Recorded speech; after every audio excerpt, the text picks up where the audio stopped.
Brought to you by KR Mangalam University. We provide you the platform to turn your dreams into reality. Give wings to your aspirations with KR Mangalam University. 2024 का एक आपका statement काफ़ी चर्चा में आया था। 2023 में मध्य प्रदेश में विधानसभा चुनाव हुए। बहुत उम्मीद थी कांग्रेस को कि बम्पर जीत होगी, हुआ उसके उल्टा और बम्पर जीत जो है वो बीजेपी के हिस्से गई।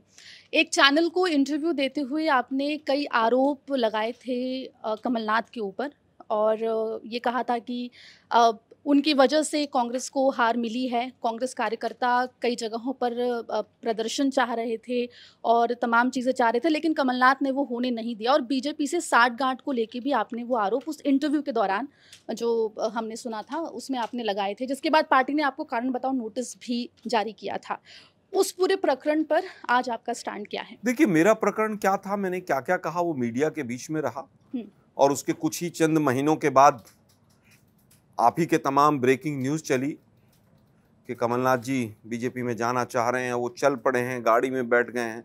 अभी बेहतर तो कमलनाथ साहब ही बता सकते हैं कि वो जाना चाहते थे कि नहीं जाना चाहते थे। क्या हुआ उसके बारे में तो मुझे नहीं पता है, लेकिन कांग्रेस पार्टी में माननीय राहुल गांधी जी ने भी कई बार कहा और गुजरात में खास तौर पर उन्होंने कहा कि कुछ लोग कहीं ना कहीं बीजेपी की मदद करते हुए दिखाई देते हैं और उन्होंने एक शब्द का भी इस्तेमाल किया। तो मैं समझता हूं कि मैं एक डेडिकेटेड सिपाही उस दिन भी था, मैं एक डेडिकेटेड सिपाही कांग्रेस का आज भी हूं और मुखरता से अपनी बात रखता हूं।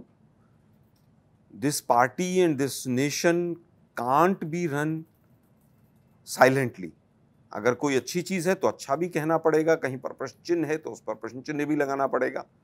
और मैं हमेशा से, चाहे कोई भी चीज़ हो, चाहे मेरी पार्टी की कोई पॉलिसी हो, कोई भी हो, अगर मुझे लगेगा, और ये अधिकार मुझे मेरे नेता राहुल गांधी जी ने ही दिया है, उनका कहना है वो शिव जी की अभय मुद्रा के साथ के डरो मत, तो कोई बात अगर आगे भी होगी कहीं पर मुझे लगेगा तो मैं ज़रूर कहूँगा।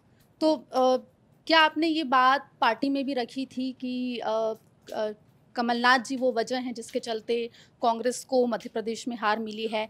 आकलन की भी आपने बात कही थी कि 2018 में सरकार क्यों गिरी और 2023 में सरकार क्यों नहीं बनी, इसको लेकर पार्टी को आकलन करना चाहिए क्या? क्योंकि हमें तो कुछ कांग्रेस करती हुई मध्य प्रदेश में सिवाय प्रदेश अध्यक्ष को चेंज करने के और कुछ दिखाई नहीं दी। देखिए, मैं समझता हूँ कुछ चीज़ें अंदर की होती हैं, किसी घर की, हमारे परिवार की, हमने क्या क्या किया और हम कब कब क्या क्या करने जा रहे हैं।